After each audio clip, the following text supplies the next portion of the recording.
keda oganati khibaru wera keda ngawni tina khibaru wera ke trenkanda non chudanga kengani Basiru Jawara Allah ga anda nema na khabran noro be kenya sababu na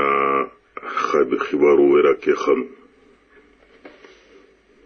berni khibaru wera ke na kham kenni na khibaru wera ke trinkanda no nya kham hillanta nyana noro falle ken noro be agada ken noro be sabuda agada khibaru wera ke khanu na khibaru wera ke trinkanda no ni kham na khana hungollen dabari khibaru wera ke danga na dabari khibaru wera ke trinkanda no ndang yelli ken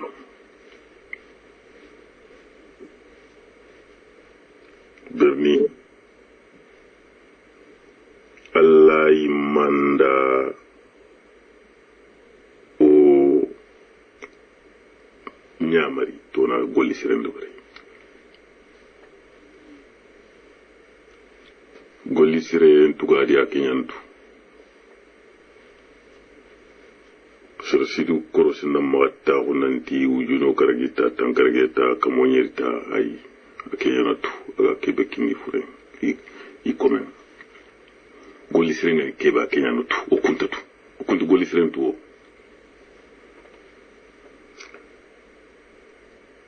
agar ken golli sire be dubare Allah gananya adanga takki akala garu benna agar kebe de bari khibaru wera kedana da gol sirenya nya khibaru wera ndaga nganati khibaru wera nati khibaru wera entre kanda oma musu tanad bari oma kuna da ni metana bari alinga tanga na dabari na kini na dukini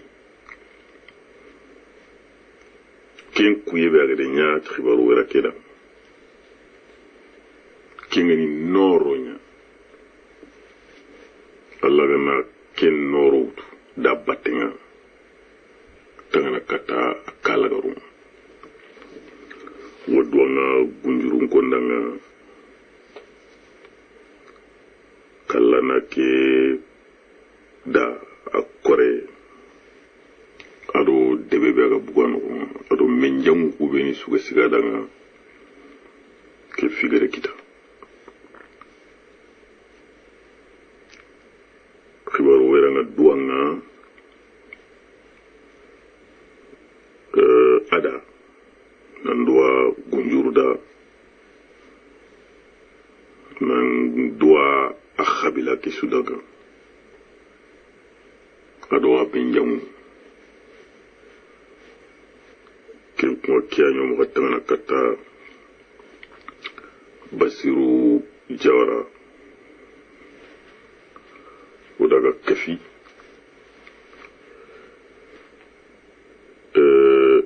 ti khalwen kama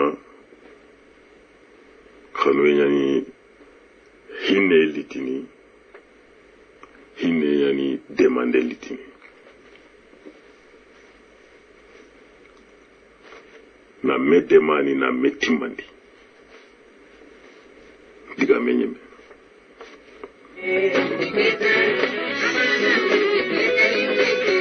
soronga milene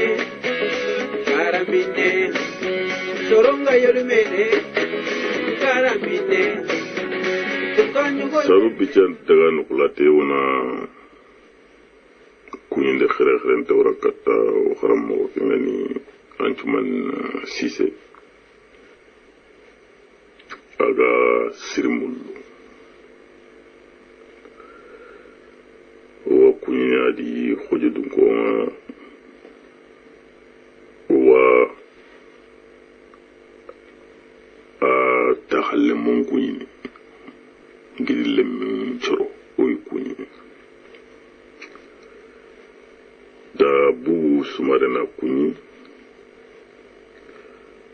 habi siya habi kamara ado haruna kebe haruna kamara oy kuñi wa gana kuñi du dabari sima wala wasana ka takhbaru wera ki na lo masalan no honketa masalan e way magayre ngamulla na dangindi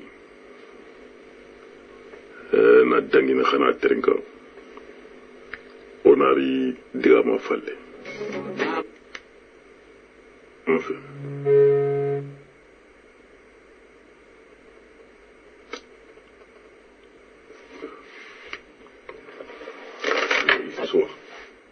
Una bangi, no solo, mamá munde que ta intengere.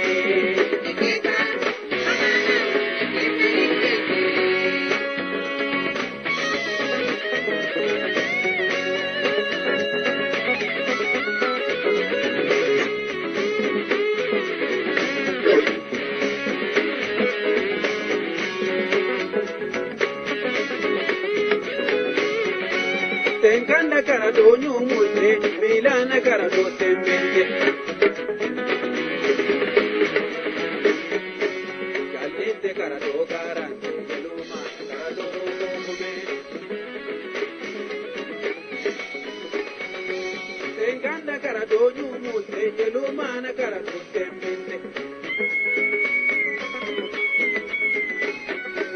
Lumano soro moro, caliente mangene. No jamango, kalenda mangele. Wundi, magana wundi keta ilengere. Sikili, magana kili keta ilengere.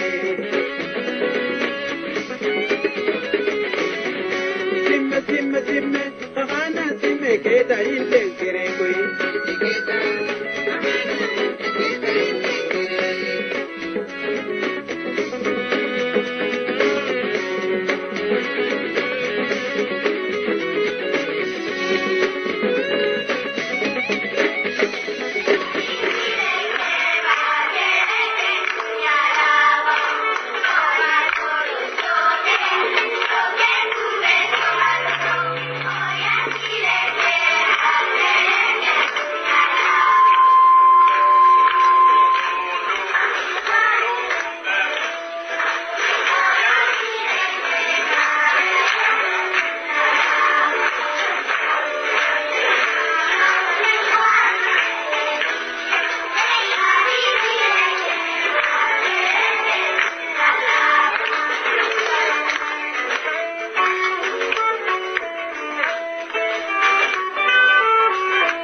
to lemu ku beni ga evri ya rawanya na ku banin ci gore kere ona tuwa wuni peru ya koyi feru beni ga imaha iga fatambine haklenga iga finne kilu lagana mogombe ni sagon kitama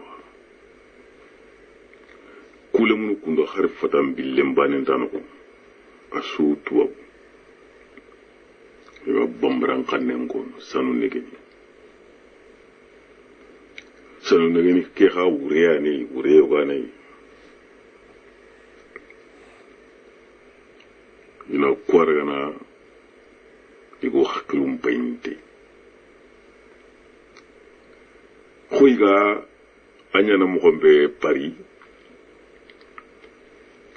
angena rom magasin nyogon ronga sasa madi khoro kugana rononga katiga rono fononga I chiki fola kinya finega digamu anayi haru kubeni ga fononga iga yokuni gagana marchandise ningi magi gagana gena tu keni mari khorenya an son kan kanne nya kono ikuli khalsi muriya kudo ina mari khore ke kita igra mu wadi kapalle manga xanne ke be kono ana khosi mari khoro kuragani kunyiti I xannenga mari khore nalla sam he fumbine fumpul sun kan kanen kono ronga kota iga mai menyaka ina akemu fatama kita tuwabuni xannenga igere kharana tu wala igere kharana ko am fatama kita I xalle kede am fatama kita tuwabunga di ke xanne tu mo menako am fatama kita Kenya mari khore na ko sidu to amara berni ken lingona danga khempa sunte gumal lemenga to ma ay mari khore ni ngolan kata ay talan ken ku do kunyambana mundi keta ilekere soronga milene karambine soronga yolumene karambine tukanyu golle menga kenta kunine baba tukanyu gonya soronga milene babe tukanyu gahunga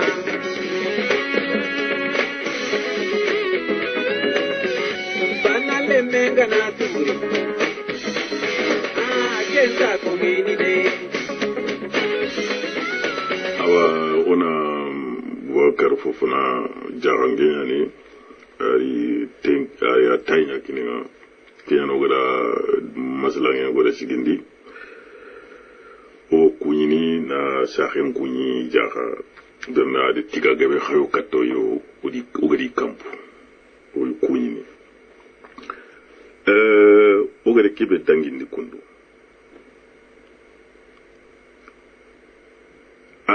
anda tobnu nguriga igo nene ntifumbene ko khoyi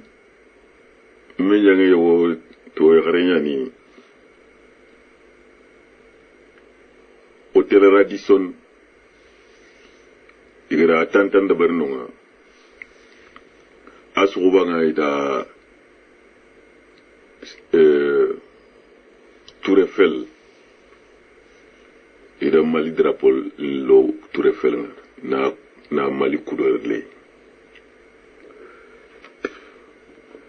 adre katinga na ninchafa nanti demba khara wari oda osunon ko iti igara golubure be nya Radisson aga hajamanenga Kenya sabura ogara hadra pollo turefeli ngari jabi ndara nga ferentu daga ko polandi danga tanangir bakore kanu tumandi da kenkona ati manin ciganga kenkono nto ku haju nto no drapeau couleur ngara ko turefeli ko haju turefeli fito ko hallew ku fofu yero kubene carrière di soni khazoro yanno kharaga drapeau lay kanu ku xalem bagay ku haju nteken ati me khandi khri anta bo ko andi khri ntoro Burkina ga ware me kota etabe ura ko khri ura ga khria tande tongunya ko si tongunya ni ma o kudo Burkina jamane nyani arme ngama o kun jamane nya arme ngoma kula me soxi o gaja jamane do jamane nken o ma khili se woru bandi ni ngana me no ga khili tito ngama diga me karamo dona wotu ugana dangire nga kebe konada ko hajunte khaga wo drapeau lona ha trevelo fof an harban suruno ku hani kume kudi menini kundunya seve gankay ngana mu hoyanga anga bambaran khane muku RFI sasa moko kebe ini fale ko yi sobenga duru ma sigi RFI gere bambaran khane lo RFI experience kebe radio rural gada a sabatindi yere mali no ke radio ninga gabo duna no nga na misale mutu radio rurali oga sefene to khanunga igere jamane le mungori I haklunga yille ne ga diga mu be kono ado ganni ci fonte bana iga tunanti francien kane maken ko francien kane fetiken ido so anu ngatele réunion ndo ben ido tanga no ngatele so réunion ndo ben iwo tunanti radio nga diga munu ti xanne kebe radio ni kuga diga munu ti xanne kebe o gama fere kutu inta ko terengana kengma xanne nan cabati o xanu nan cabati radio ni nga agri radio rurale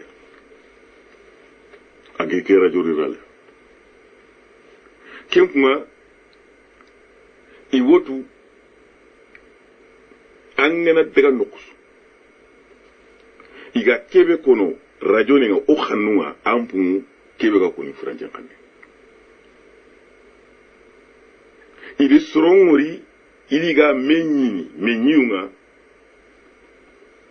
igere fofu sukita igere fofu suko ide kita radio rural radio ni chefxamnia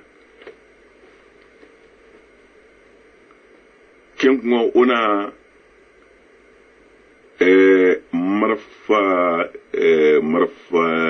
marfa nkunkena ona franco agana kunku no Kenya narti te agana tenga narti no Kenya erefini de Kenya do bari kum o ya misaleni ko misaleni serbega foto an ketu serbega foto ande an ketu o toga RFI ga kebe kono anu uto kama kunta RFI khalle kunta utar RFI ma benni igari do kebe batanga atwinte yan igari taw do kebe batanga atwinte yan ini jamanem pankanyata fankane kenyata ini sani murniyada ini fankane murniyada kembre fulmanda komi a RFI manda ko a France 24 me odo wore a odo wore TV5 ili wore nan to kama I khanu kwako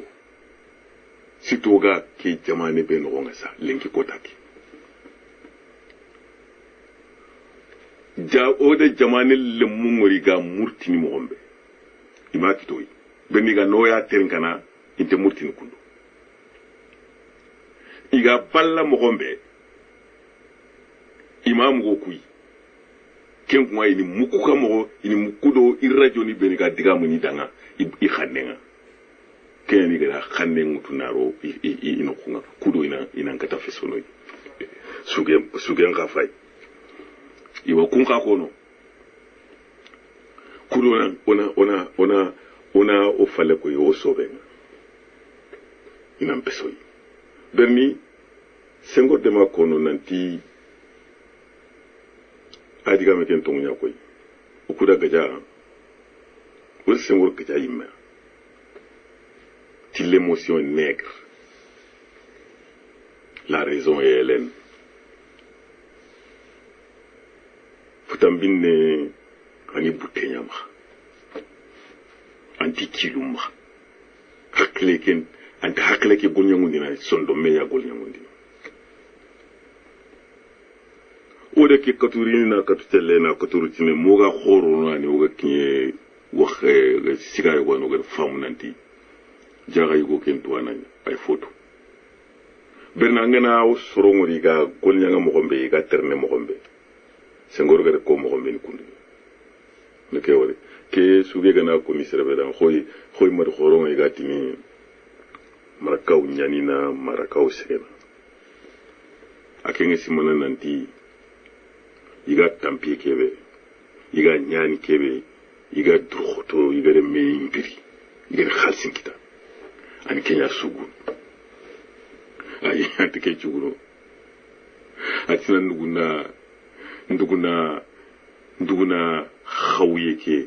nduguna khawiyeke na jaki nduguna khawiyeke jaki ana dukurja berni igana yi fabare mun naxa anga mula nan pesi degi ni farware mun naxa ani jaki ani kurjana suge gendo ke yabate anda nyani kebe wala ke nyani kebe kono de aga tampi kebe kono me hanya khinga aga anga tamo kotaso yanka aeroport ngana fa geli no yani gadam batte igara gana awa kenya na chugun nan tantampi kenya na chugun anjakin nan ta anyani anga nyani anga tampi keta mo manna aga gana an kawana fakka fai khamar gore kente kem pamunu akin funno kutana ani kiterenka ani karapani kya fam kebe gati nan kebe gati na yi se ga itorola daga khara manyin ko langa khili nga na likata na tanga anga mulana nya mal president anga diga mu kwa kotang aro marakaw nyanna marakaw segena igante bana de daga khara manyin ko langa khili do ambaten ana tanga yana mali president imase kato ko na ndaga tron kato na khasa kenya gunginge Kenya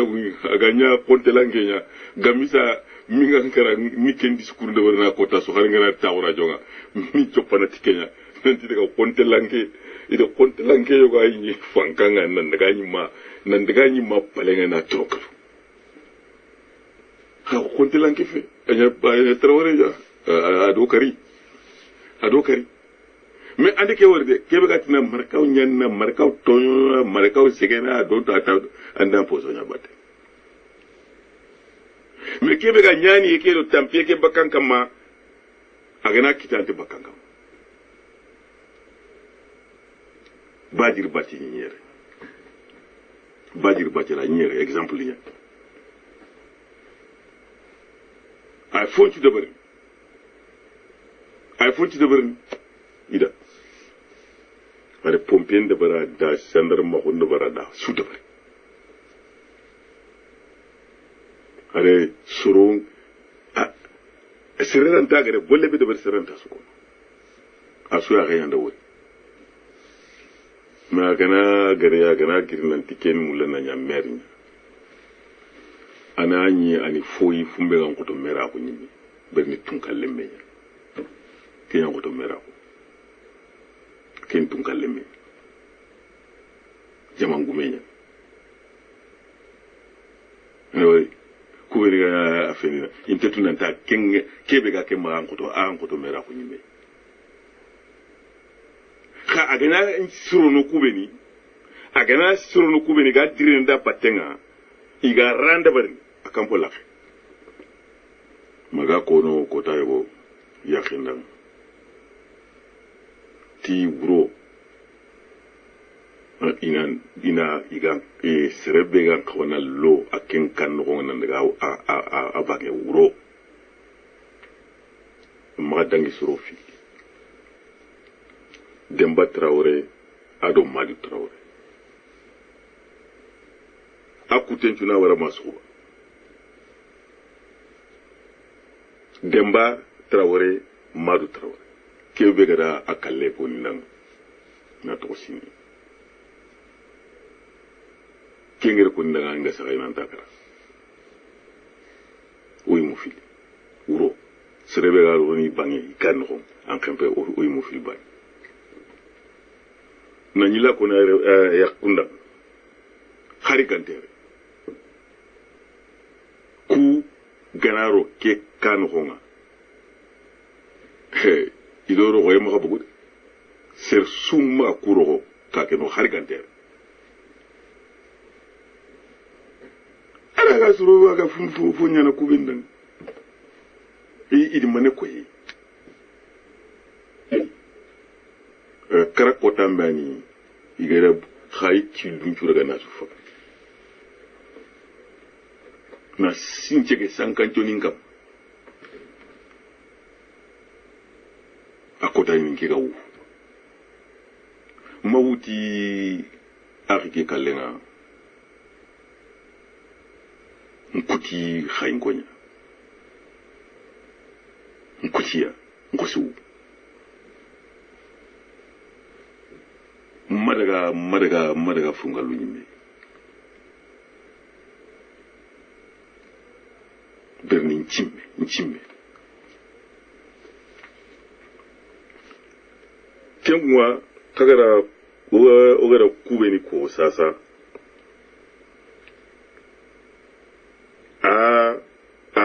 a misale khere go yo magayre khawtuna babura ma daga Nations Unies ada sefemutu arko nanti akor kebe do surokuna ngere awadda na timon mo sereng te kes kono agre ko secrétaire général kebe Nations Unies secrétaire général kende ko in rapport no nga nanti fumbe ga nyana no nga manyati anti nyana timo karawari kena daga nanti aw nyanti mo nga secrétaire général nta anti nyanti mo i manko fili de mekuta diga mu fili de mekuta ko khalentung kenan kambe gan kamako fumbe gan kamako ana demanda na kitan manani yugo hor direnga laga fonkono kenga fe manani yugo hor direnga laga fonkono ga fe Nations Unies que faut i secrétaire Kumba ari rapport nya bagani ti fumbe ga yana doke am ante kile kam ante yana timo e ya korke ante yana timo berni fanka be gan kawana dabari na bagandi ti akemba ante fankem pangater ken kan secrétaire général c'est pas un président amaka golum tunandala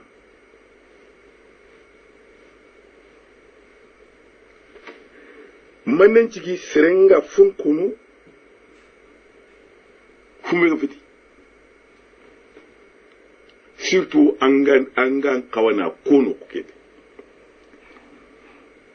dona mu manchuga muko ako angana fonko an kenya gana ko soronni kenya ragana barke khallem bugo rapport nya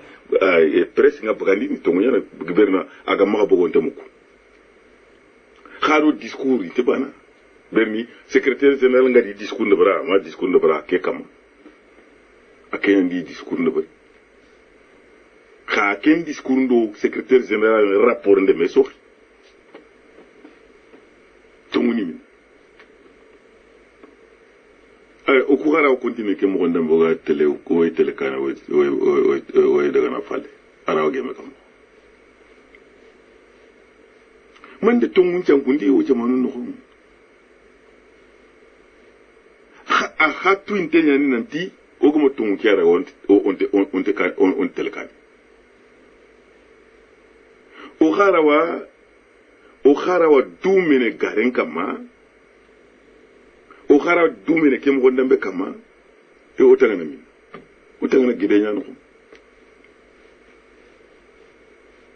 imagina warankane nanto o sunda ga giden no nga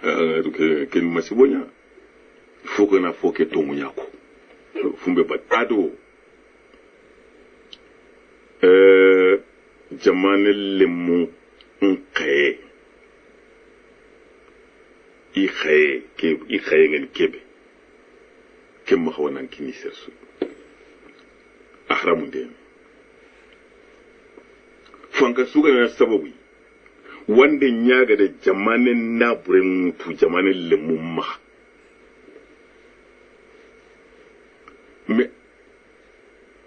mais est-ce que akama ngotu nanti kalaba asa unte ngai nanti iga kebe kono lahara ke tongunya ba akama cha unte ngai ba jamane nabre jamane lemu nabre ima khara takhandi ama gonya idanga na takhandi na kemutu na kini wandenga se suga wakileti kenga anga kileti fo burburenya ina kintua o kalade khakatoga kala o birena khabreke kanogo breke kanogo angere kebe nyanga wala nyakhe ça c'est clair.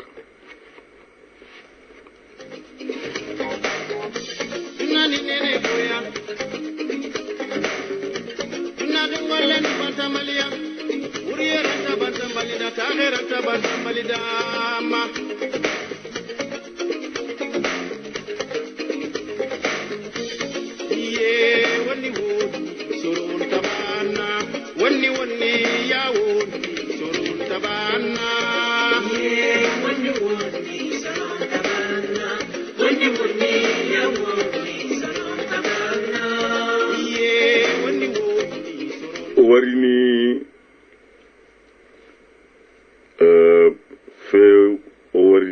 trenkandi foy koy kenni francen kane kha awo koy ni nanti yo gani digam ben ko na kadanga yere fotam binira kam to a kunjonga fotam binira ya professeur yogo warina ko o gade mutini khari ordinateur ndo a ngiri yere fotam binira yere fotam binne abono sasa grambe agari kilengara nan tanga kata wandi khallu professeur kede koy kaya khagati fofu sudaga modernisme fo kurumba fo yillante na kurumba asuti fotam binira kenguma fotam binirante fo tu modernisme nogonga birambe modernisme ngada auto akenya nogo kero l'école be ganyo maka l'école ogamo l'école ndabari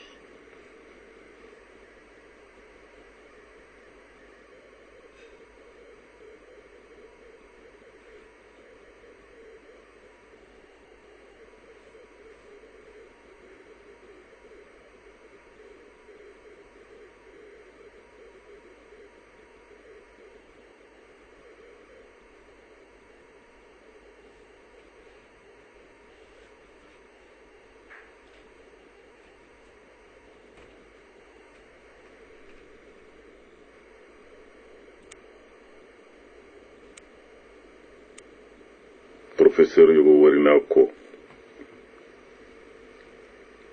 o gade mutini khari ordinateur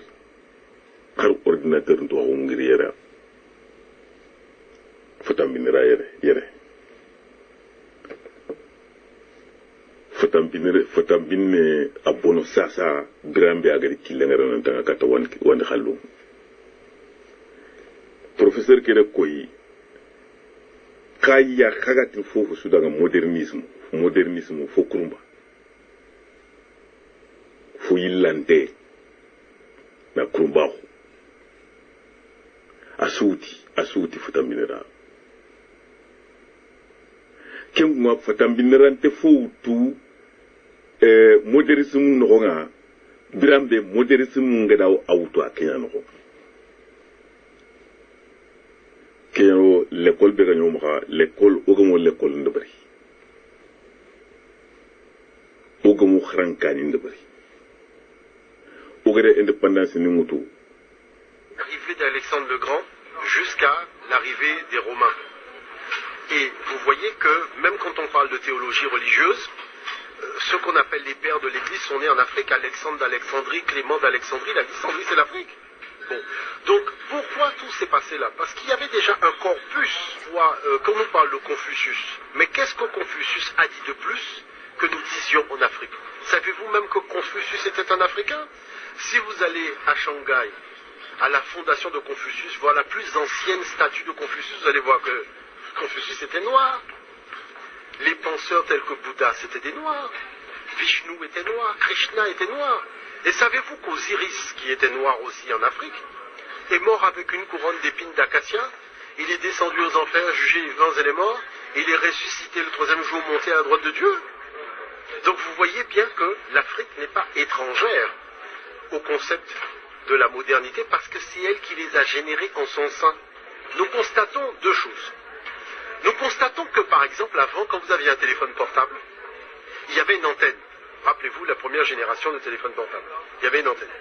La question c'est pourquoi les téléphones d'aujourd'hui, ils n'ont plus d'antenne.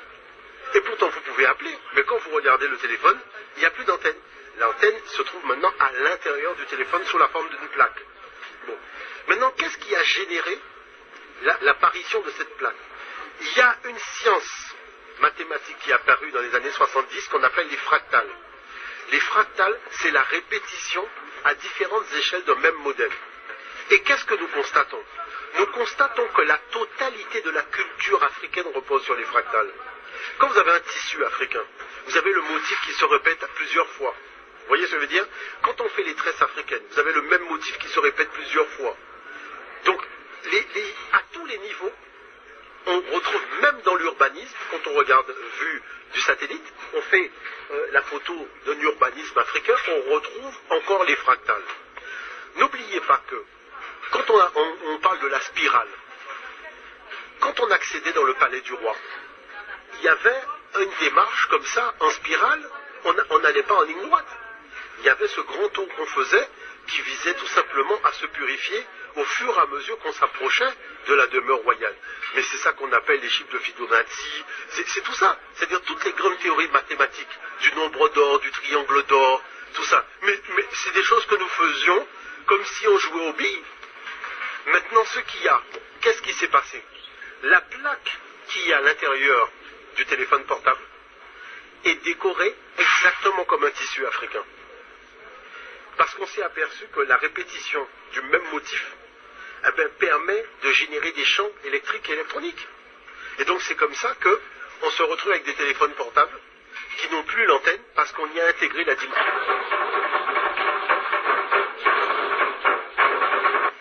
Les Européens se sont aperçus que quand ils sont rentrés en Afrique, à l'époque des razzias négrières et compagnie, la multiplicité des langues correspondait à une multiplicité de systèmes mathématiques, de systèmes astronomiques, de systèmes d'urbanisme. Et vous savez que quand vous menez une réflexion scientifique, vous avez quand même besoin d'une base riche qui va pouvoir générer votre créativité. Quel est le problème occidental? L'Occident écrit d'une seule façon. C'est-à-dire on écrit de la gauche vers la droite. C'est tout. Et le deuxième, donc ça crée un point de vue binaire du monde. On écrit dans un seul sens, et l'écriture n'est que des signes, il n'y a pas d'autre forme d'écriture que ces signes-là, et en plus on a une seule langue. Compliqué quand vous êtes chercheur. Maintenant prenez la dimension africaine de la même chose. Différents systèmes d'écriture. Un son sur un tambourin, une écriture. Un dessin, une écriture. Le signe est une écriture. Une danse est une écriture. Et en plus, vous avez une variété de langues, de peuples, qui fait que vous avez une variété de modèles de recherche. Forcément, comment voulez-vous que face à ça, quelqu'un qui est ingénieur en Amérique ne vienne pas en Afrique pour régénérer sa pensée? Mais sauf qu'il ne va pas le crier par-dessus le toit. Maintenant, c'est à l'Africain de comprendre que l'atout qu'il a et qu'il a toujours eu pour modéliser la pensée de la modernité, c'est toujours devant lui. La chose, c'est qu'il faut qu'il ait maintenant l'ouverture des yeux, l'ouverture de la conscience pour qu'il puisse voir que tous les progrès qu'on dit de la technologie viennent de là.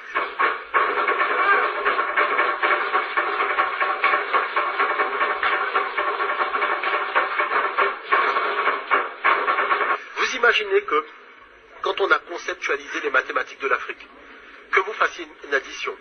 une soustraction, une multiplication, une division, vous faites toujours une addition. L'Afrique propose une addition pour les 4 types de calculs, sans jamais poser 3 ni retenir 4. Qu'est-ce que les gens se sont dit? Si nous voulons programmer la modernité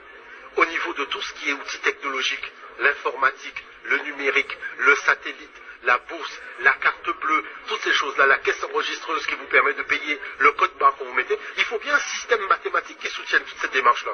Et c'est de là que les gars se sont dit, ah mais attendez, quand nous étions allés en Afrique, il y avait des systèmes mathématiques que nous avions vus, où là on ne posait pas 4 pour retenir 3. Revoyant tout ça, eh bien vous savez quoi? Eh bien tout simplement c'est en revoyant le système de réflexion mathématique de l'Afrique qu'on a créé le langage binaire, le langage numérique, et toute la technologie que vous voyez, jusqu'à la caméra qui fonctionne là, et qui vous donne une image codée, ben la codification de cette image repose sur les mathématiques de l'Afrique. Il y a de nombreuses allusions dans votre livre aux travaux de Mandelbrot sur les fractales. Alors, il est professeur de mathématiques et il est professeur d'un domaine très particulier qui sont les fractales, que j'explique de façon très simple dans le roman, mais qui sont une façon de décrire l'évolution de la nature, puisque les fractales, c'est, par exemple, une feuille de fougère ou un flocon de neige, c'est une fractale, mais lui a découvert que les fractales, c'est aussi une façon de prévoir l'avenir dans les civilisations anciennes africaines, en Afrique, et que les formes des villages en Afrique, ça c'est vrai, tout ça est vrai. Très étonnant, absolument. Un très grand nombre de villages africains sont structurés comme des fractales, et que les Africains ont inventé l'ordinateur numérique bien avant que... Le code Bamana, qui date du Xe siècle, en Mauritanie, préfigure l'ordinateur. Et eux ont inventé une façon de prévoir l'avenir qui est exactement ce qu'on appelle le code binaire ou le code booléen en mathématiques modernes, qui a donné l'ordinateur numérique d'aujourd'hui. Et en fait, on sait très bien comment c'est passé, parce que c'est passé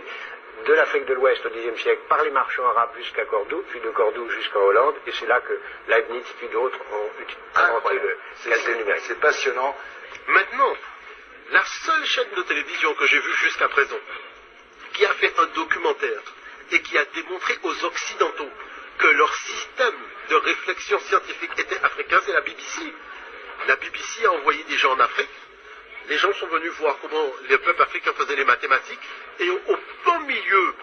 donc, du documentaire, elle dit aux Européens, la dame, ce que vous voyez là, ça vous semble bizarre, mais quand vous êtes là-bas en Occident, c'est ce que vous utilisez des centaines de milliers de fois par jour. Vous vous rendez compte? Et elle montre les gens en train d'acheter, payer, faire de l'essence, aller au distributeur, retirer de l'argent avec la carte bleue. Elle dit, mais tout ce que vous faites là tous les jours, ce sont les mathématiques de ces gens-là. Donc vous voyez que c'est un paradoxe. On est en train de dire comment on va pouvoir adapter la pensée africaine à la modernité, alors que la modernité a déjà été conçue sur la pensée africaine. Il n'y a pas à se poser la question comment ça a déjà été fait.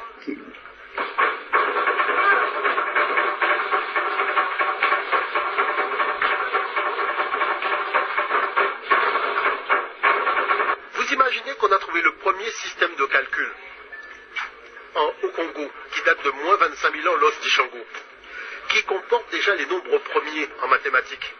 Moins 25 000 ans, vous avez déjà les nombres premiers. C'est extraordinaire quand vous connaissez la logique de réflexion qui mène à la création, apparition des nombres premiers.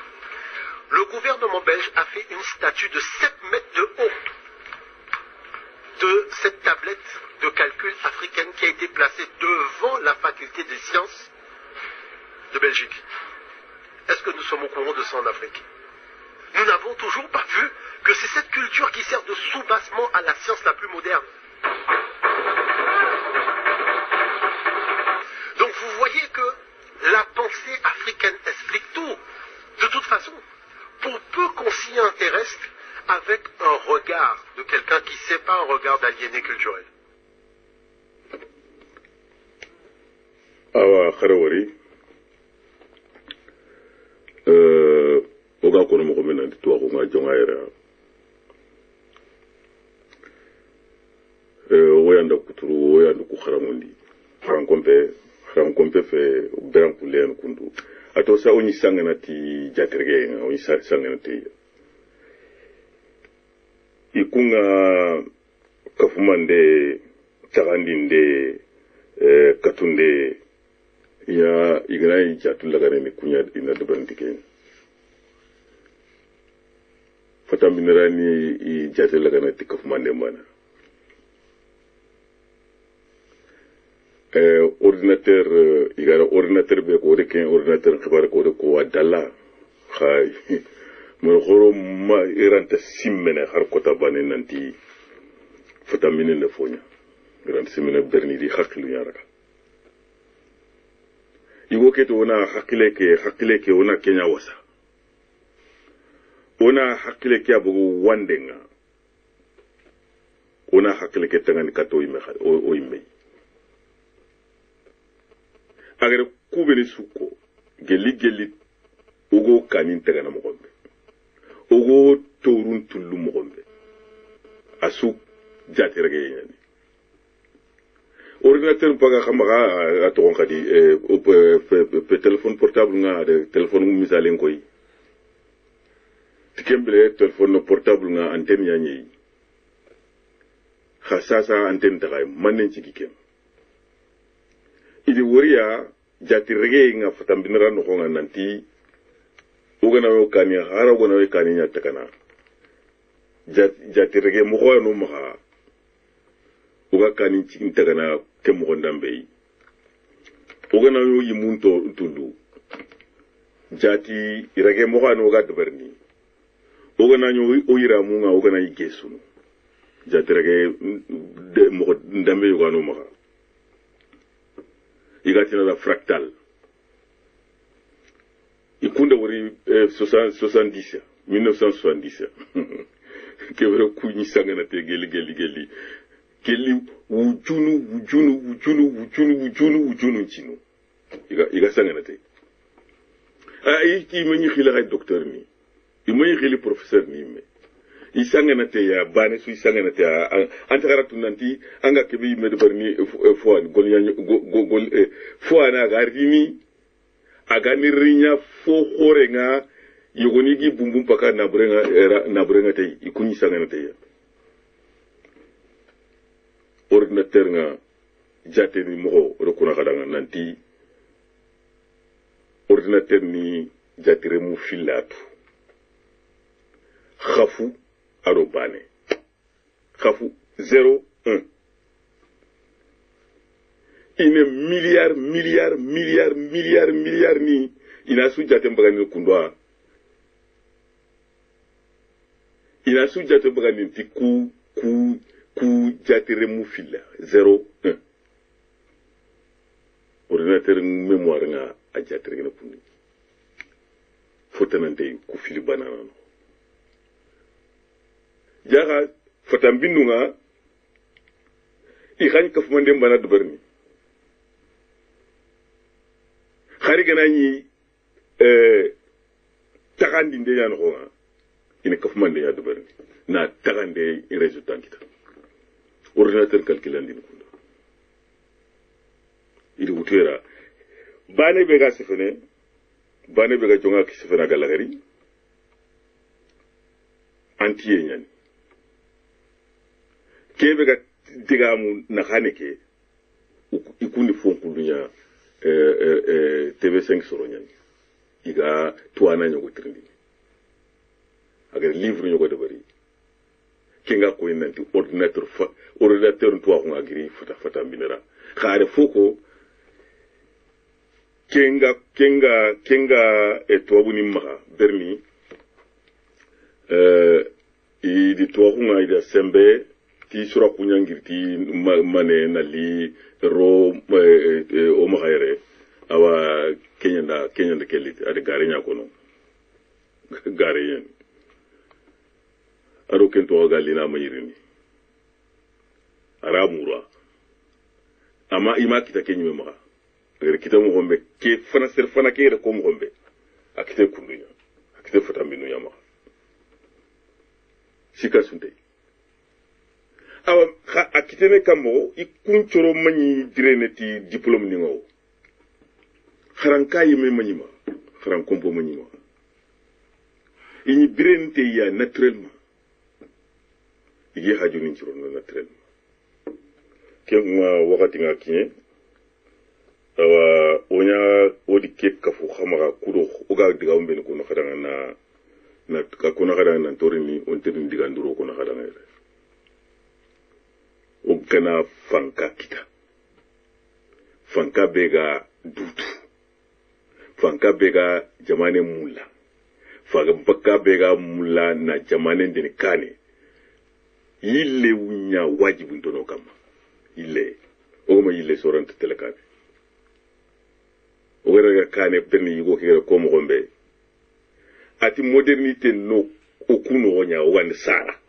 wan modernité tar ogana kintu no khallenya o khallenga modernité man murrere